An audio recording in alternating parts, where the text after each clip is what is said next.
कितीही विचार केला ना निवांत बसून टी व्ही बघावं म्हणून ते कधी आपल्याच्याने पॉसिबल होत नाही. म्हणजे एखाद्या बाईला ते पॉसिबल होत नाही. बाहेर पाऊस चालू झालेला होता, घरामध्ये भरपूर कामं पडलेली होती.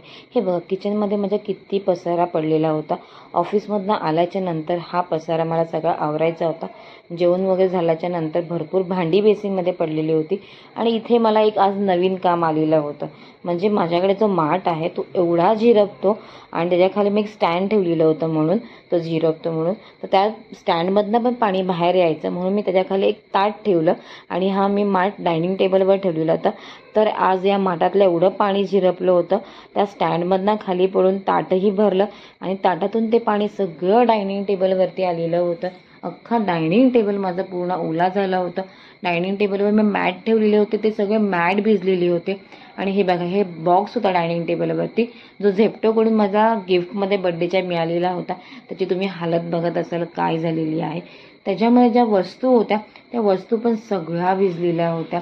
पण जे प्लास्टिकच्या होत्या त्या मात्र भिजल्या नव्हत्या. तर मी पटापटा त्या सगळ्या घेतल्या आणि वेगळ्या केल्या. पण त्याच्यामध्ये काही जे कागदाचे बॉक्स होते ते भिजले होते. खूप काही गोष्टी खराब झाल्या होत्या भिजल्यामुळे. हे बघा, हे प्रोडक्ट माझं जे होतं त्याच्यामध्ये ते ओलं झालं होतं. पूर्ण बॉक्स ओला झाला होता. तर मी तो नंतर मग फायनली फेकून दिला, कारण की खूप जास्त ओला झाला होता. एवढं पाणी त्यातून निघालेलं होतं. आणि नंतर मग हा बघा, हा स्टँड आहे आणि हे ताट मी खाली ठेवलेलं होतं. तरी पण ह्यातून ते पाणी सगळं झिरपलं.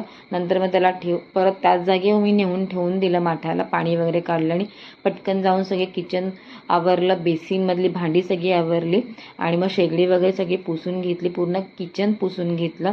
भरपूर पसारा किचनमध्ये होता आणि सगळं किचन बघा कसं मस्त चकाचक करून ठेवलेलं आहे मी. सगळ्या वस्तू मी जागच्या जागी ठेवून दिला आणि एकदम क्लीन आणि नीट मी करून ठेवलेलं होतं किचन माझं. आणि मी किचनमध्ये एक नवीन मेंबर ॲड केलेला होता. ही बघा, खूप क्यूट हा कासव आहे. काचेच्या भांड्यामध्ये त्यात पाणी ठेवलं आणि त्याला मी किचनमध्ये आणून ठेवलं. हे अशा प्रकारे म्हणजे किचनच्या खिडकीवरती मी काही गोष्टी ठेवलेल्या आहेत. त्या खूप छान वाटतात आणि मला पण खूप आवडतात. आणि मी श्रीला किती वेळा बोलली की तू सोफ्यावरती बॅग्स नको ठेवू, तरी तो रोज सोफ्यावरतीच बॅग आणून ठेवतो.